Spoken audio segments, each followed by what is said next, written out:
Hello, my loves. This is Gemma with Drawing Down the Stars and your 10th lunar month overview and reading. This lunar month begins on December 1st, so a little bit like last month, November 1st began the 9th lunar month. However, this lunar month, the 10th lunar month, ends on December 29th. It is a 29-day month. So December 1st through December 29th. So almost in full synchronicity with the solar days. But this month is chocked full of rituals that help us deeply understand a little bit more about what unfolds through these celestial patterns and how we apply it to life on Earth, or how the ancients saw this stellar position and what it was in their life cycle, or how it affected their life cycle. So let's dive in, shall we? This is lunation number 1261, and the moon and sun will meet in the sign of Scorpio in the lunar mansion of Anuradha at 15 degrees and 20 minutes. This is a very important position. It is what we call a Virgotama position. It is a position of exaltation for the soul. Now, I really want to emphasize that this 10th lunar month is going to heavily move into a lot of scorpionic energy. On the full moon, which is on the 15th, not only does Mercury go back direct, but the sun will move into what we call a Gandanta point, what the Mayans called the center of the galaxy. And that's the point between Scorpio and Sagittarius at 29 degrees. So we have a lot of deep unfolding and transformation that occurs on this month. So let's dive in. And as always, I have put together a Notion page that outlines each of the ancient dates and rituals and kind of what was done. Key dates, you can follow the moon and the signs through the lunar mansions, as well as specific herbal days to utilize planetary energies. All that is listed in the link below, and it's a Notion page I release for you guys every month. All right. Inward, let's go. So again, as I mentioned, agricultural rites and rituals in this month are really, there's a ton of them. I think there's about over 10 to 11. Yes. 10. Okay. So the agricultural rites indicate in this month honor harvest and storage, and it's a release of restriction. This is understood through Saturnalia. It's the passage of time and the well-being of the state. It also represents the well-being of livestock and sacrifices to abundance. More importantly, all of these rituals are done towards the goddesses. So we have different goddesses that unfold this month, but it is primarily for the return of the sun, or the victory of the sun, which occurs on the 25th, which is, of course, after the winter solstice, when the sun begins to gain minutes in daylight each day. What this means is this month is going to unfold the resurrection of the sun, or the victory of the soul. And we see that really mirrored so beautifully in the stars and the position of the stars. Again, this is sidereal or Vedic astrology. It is the literal position of the planets against the physical stars and not the horoscope reference. Okay. This is going to help us understand it's a revelatory, it's revealing, it's optimism. It's going to really unfold what should come, and it's going to move us into a form of transformation or transition. Now, all of these dates are outlined in that Notion page. Again, the link is in the description. The 10th month will move us into fullness, into light, into the center of the galaxy. Now, Anuradha is worshiping of the mother goddess. It is also the presence of light and dark, of duality, which is a very creative position. Don't think of it as opposition, but more as creation. Okay, this is especially within the Vedic system. By the full moon, we will come into a Gandanta point. A Gandanta point is a point of great karma. It is where fire, Sagittarius, and water, Scorpio, meet. So it's steam, it's pressure, it's release. It is the catalyst for the evolving soul. As this month proceeds, we'll begin to realize, and you might already notice, that reactions to your outer world are reshaped. Many of you may notice like disassociation to events or individuals or things that used to cause mental and emotional agitation don't really bother you as much anymore. You're almost, you can't be bothered with it. It doesn't elicit a reaction, or reactions become desensitized to the external world. What used to bother you doesn't bother you as much anymore, or doesn't pull on your strings. This is a very important point, so don't dismiss it. It is not only the maturation of the self within, but is the evolution of the connection, okay? It is a evolution of the self through the soul, in which the self was tethered to the material world. Those tethers and binds are lessened. It's a rooting of the soul that becomes strengthened to where one is not as reactive to the external world, or the implications of the external world don't have a strong hold on the soul. Now, let's look at the symbology and how it unfolds during this 10th month. Remember that the rituals of antiquity are based on the celestial seasons, and it's through the stars that the effects are derived and assigned.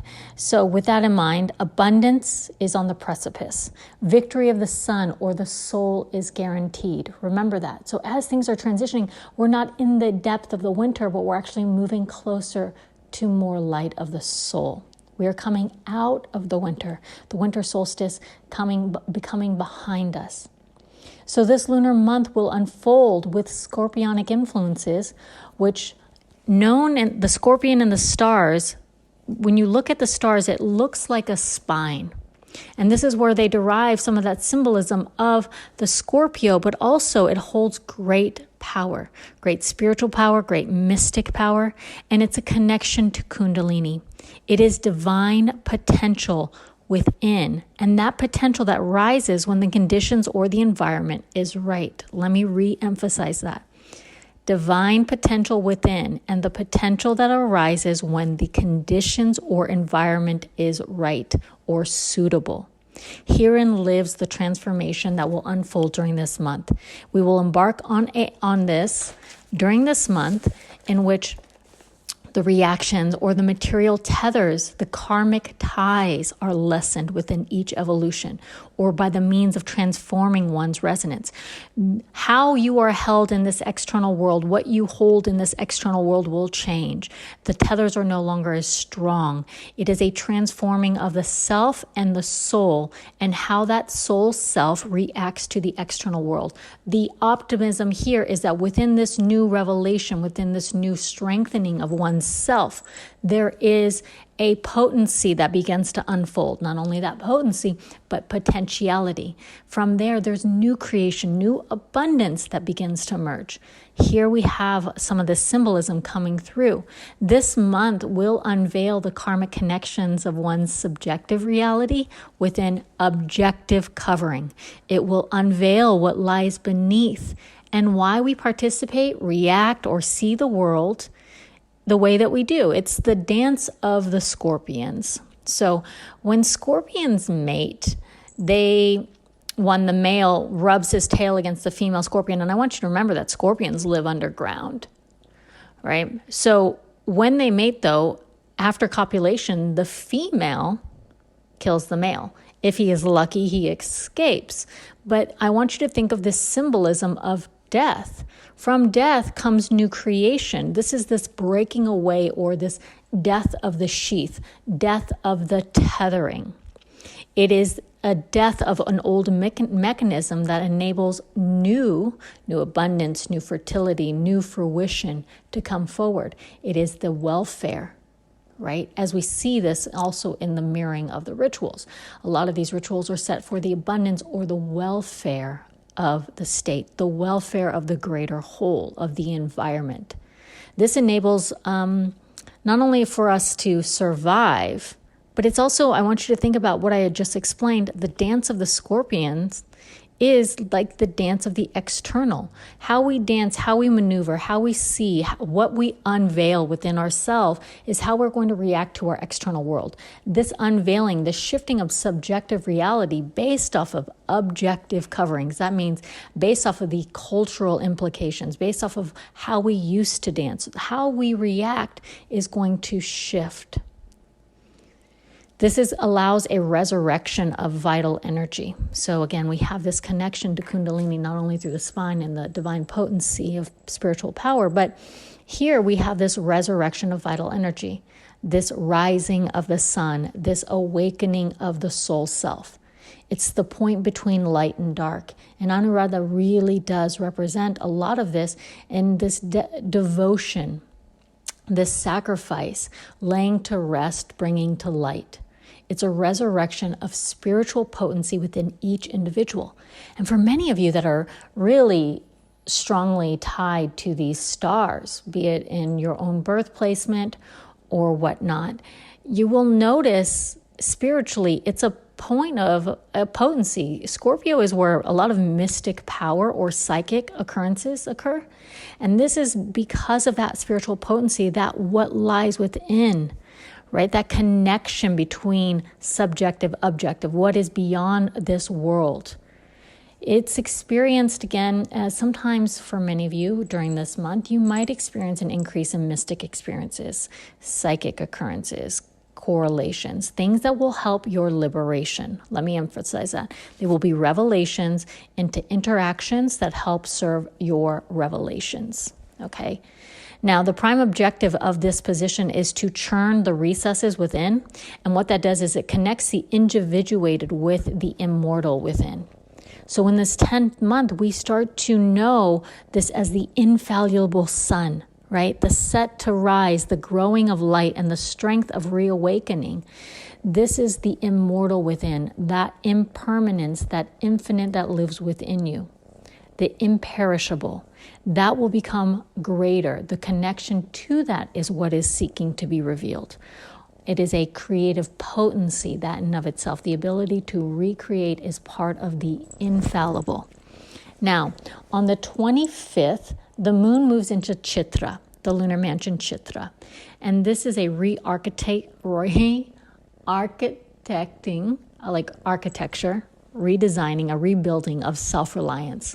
And so on this day, a lot of that will come into light. It might just be simple introspection. It might be, a revelation in a simplistic term of realizing how things don't hold you or how you are building things closer to what you seek and need.